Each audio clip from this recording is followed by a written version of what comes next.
Warangal acid దాడికి సంబంధించి జరిగిన ఎన్కౌంటర్ కేసు విచారణని హైకోర్టు 2 వారాలు వాయిదా వేసింది. అమికస్ క్యూరీని నియమించింది. 2008లో స్వప్నిక ప్రణీతలపై యాసిడ్ దాడి జరిగింది. ఆ ఘటన తర్వాత 3 నిందితుల్ని పోలీసులు ఎన్కౌంటర్ చేశారు.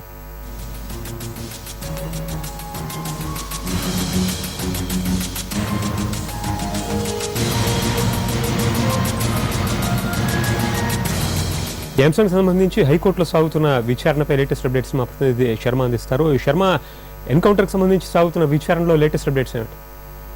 2008లో వరంగల్ ఘటన జరిగింది. ఇద్దరు స్వప్నిక అలాగే ప్రణీత ఇద్దరు కూడా కాలేజ్ ముగించుకొని 2 వీలర్ పైన ఇంటికి వెళ్తున్నటువంటి సమయంలో శ్రీనివాస్ వాళ్ళ ఇంటి పక్కనే ఉండేటువంటి శ్రీనివాస్ యాసిడ్ దాడికి పాల్పడ్డాడు. అంటే అతను కొంతకాలంగా తాను ప్రేమిస్తున్నానంటూ వాళ్లలో ఉన్నటువంటి ప్రణీతను వేధిస్తున్నటువంటి పరిస్థితి. ఆ నేపథ్యంలోనే ఆమె ఒప్పుకోకపోవడంతో యాసిడ్ దాడికి పాల్పడ్డాడు. ప్రణీత అలాగే స్వప్నిక ఇద్దరు కూడా తీవ్రంగా గాయపడ్డారు. ఆ తర్వాత నిందితులను శ్రీనివాస్ తో పాటు మరో 2 నిందితులను పోలీసులు అరెస్ట్ చేశారు. ఆ తర్వాత మీడియా ముందు కూడా హాజరుపరిచారు. ఆ తర్వాత వాళ్ళిద్దరూ తప్పించుకునేటువంటి క్రమంలో పోలీసులు ఎన్కౌంటర్ చేశారు. 3 కూడా నిందితులు శ్రీనివాస్ తో పాటు మరో 2 నిందితులు కూడా పోలీసుల ఎన్కౌంటర్ లో చనిపోయారు. ఆ తర్వాత ఈ కేసుకు సంబంధించి విచారణ హైకోర్టులో కొనసాగుతోంది.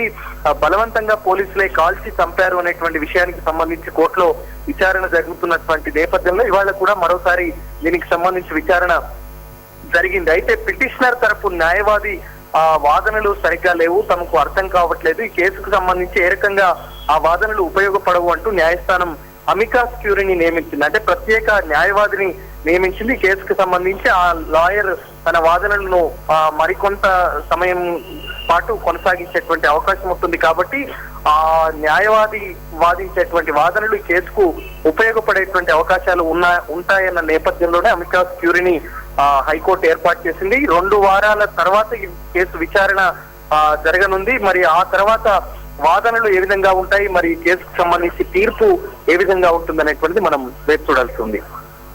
Right, thank you Sharma.